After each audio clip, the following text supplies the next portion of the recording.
Good morning, Hudson High. Thank you for joining us today. Today is Wednesday, January 6th.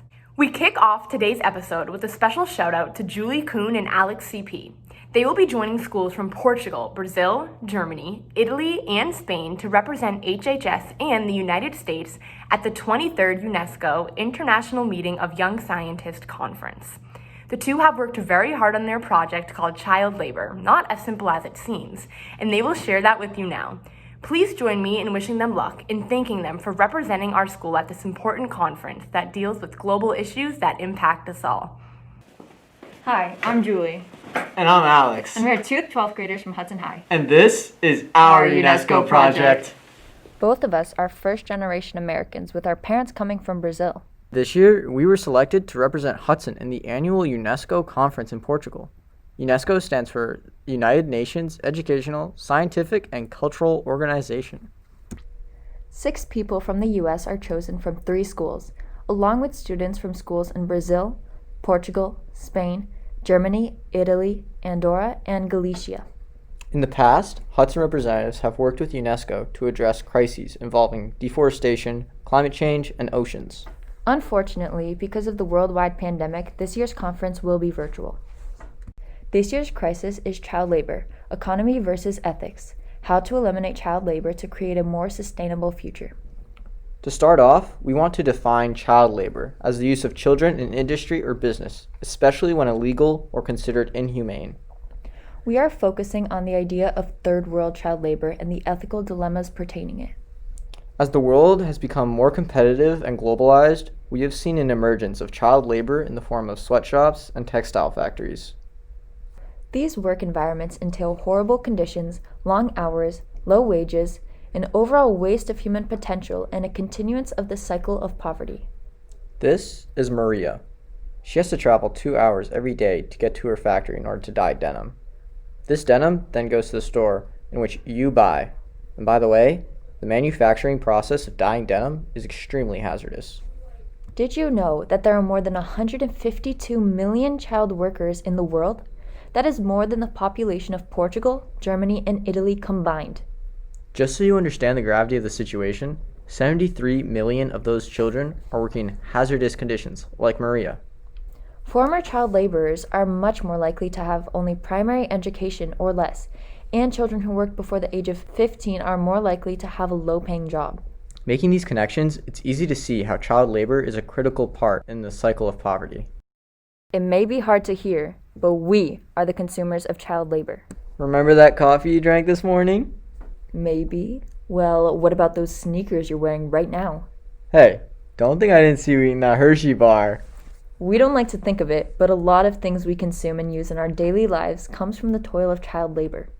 Okay, so why don't we just get rid of it altogether? Wait, hold up. It's not as simple as it seems. Child labor provides children and families with an additional option. Many people don't think of it as a choice, but the large majority of instances in child labor are not forced. Taking away child labor may be taking away a child's best option. Wait, you're right. Making 60 cents an hour with horrible conditions and long hours may sound horrible, but to many kids, it's better than working 30 cents an hour as a subsistence farmer, having barely enough food to survive. And also, child labor has provided the incentives to allow third world countries to enter global markets and better their economy and livelihood over time. Basically, because of these extremely low wages, international industries, like the textile industry, have utilized lower manufacturing costs, boosting third world countries' economies. Taking away the incentives of low wages, which comes with child labor, would eliminate tons of jobs. Considering this, instantly eliminating child labor would not lead to a sustainable future and would lead to a continuance in the cycle of poverty. Well then, what the heck are we going to do for this project? Wait, it's okay. First, we have to address the reasons why it's happening. Instead of going to school and bettering their future job opportunities, children are forced by unfortunate circumstances to go into child labor and neglect vital education. I'm starting to see how this is a cycle. Remember Maria? The reason why she was stuck in child labor was because her parents weren't able to complete their education. In the future, Maria's children will most likely face the same issue and end up in child labor as well. In order to break this cycle, we need to address the issues hindering their success and keeping them in poverty, such as hunger, education, gender inequalities, health and safety, and more. Addressing these issues will provide children with better alternatives in the future, allowing them to make more than just the living wage. Living wage? Yes, living wage is the amount needed for an individual to maintain a certain quality of living in a given economy. In many circumstances, children are going into child labor because their families are not making the living wage. Yes, the ultimate goal is to eliminate child labor and create a more sustainable future with families being provided with the opportunities to earn more than just a living wage through education. This issue may seem all doom and gloom, but there is a bright side. Countries like Vietnam, China, and Indonesia have progressed greatly in the last couple of decades because their role in international markets have been able to improve their economies. Improved economies often means that people are provided with more opportunities, but we are still far away from eliminating child labor and creating a more sustainable future. Organizations like Build On, Rise Against Hunger, and Bread for the World work to address child labor in a sustainable way. Rise Against Hunger is an organization that monitors international developing communities and ensures meals are distributed and used as a tool to change lives by promoting education, improving students' health and nutrition, stimulating economic growth, and fighting child labor. In normal circumstances, you can volunteer and help at a local food packaging event by them or host one in your own community. Build On focuses on ending the cycle of poverty by actually going to third world countries and building schools with the help of many student volunteers. While traveling to another country may seem unrealistic to you, Build On has other opportunities for you to help out. Bread for the World is an organization that hopes to end hunger by using your voice in your country. Through writing letters to Congress and voting, Bread for the World plans to address hunger through a higher power. Donating is a wonderful tool to help address the issue, but there are many different ways you can help. Eliminating child labor is addressing the symptom and not the cause. And if we want to create a more sustainable future, we have to focus on addressing these causes. This pandemic has many of us feeling like a piece of our childhood has been stripped from us. But in reality, there's an international crisis that is much bigger and that has been going on for way too long. But the first step to addressing any crisis is to bring attention to the issue and spread awareness. So this year, we ask you to take initiative and remind people and your government about the injustices happening around the world. Promote and donate to these organizations, So that we, as a global community, can better ourselves and each other.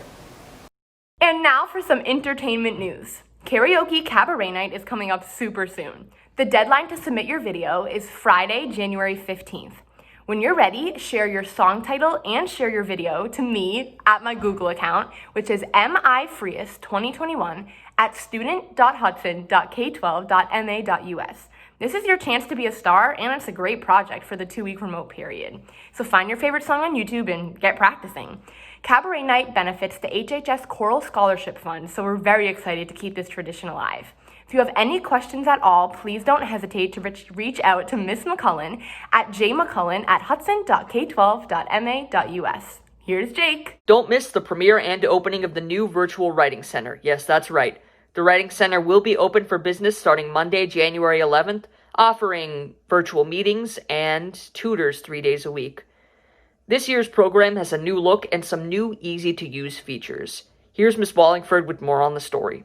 Hi, Hudson High. It's Miss Wallingford. I'm the Writing Center advisor, and I'm letting you know that we're opening starting Monday, the 11th.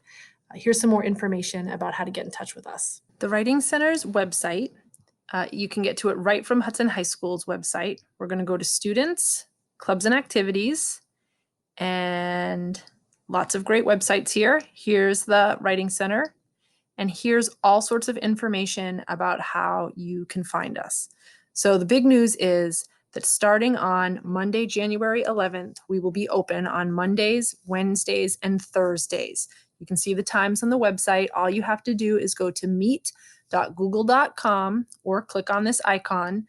Use the nickname Writing Center, and you'll be able to conference with trained writing tutors about what you're working on. And here's something new that the Writing Center is doing this year: pen pal conferences. So if you're unable to make a live conference with a tutor, you can share a Google Doc with the Writing Center, and receive feedback in the form of suggestions and questions that will help you to really think about what you're doing, whether it's at the planning stage, the drafting stage, or the revising stage. And those questions and suggestions, again, are coming from trained writing tutors who want to help make you a better writer. To start off, we are looking for 72 hours notice. So you can see on our website, we've got sort of deadlines and when you can expect to receive your draft back. So here's how this works. Once you have a doc that you want to get some advice on, you click the share button up here, and you're going to click that you want to share it with the Writing Center. You can see right here that we've got our own email account, our own drive. So it's writingcenter@student.hudson.k12.ma.us. And when you're sharing it with the Writing Center, please include a message that specifies what you need help with. So something like, I'm stuck on the introduction would be good. Once that gets sent, our Writing Center, it pops up in the Writing Center's drive, and a tutor will get on it, make some suggestions, and get it back to you. That's it. Thanks for watching. The Writing Center tutors and I hope to see you in our meets and hear from you through Google Docs soon. Thank you for watching, and keep an eye out on HUD-TV as winter sports ramps up this week. Game schedule coming soon. Have a great day, Hudson High.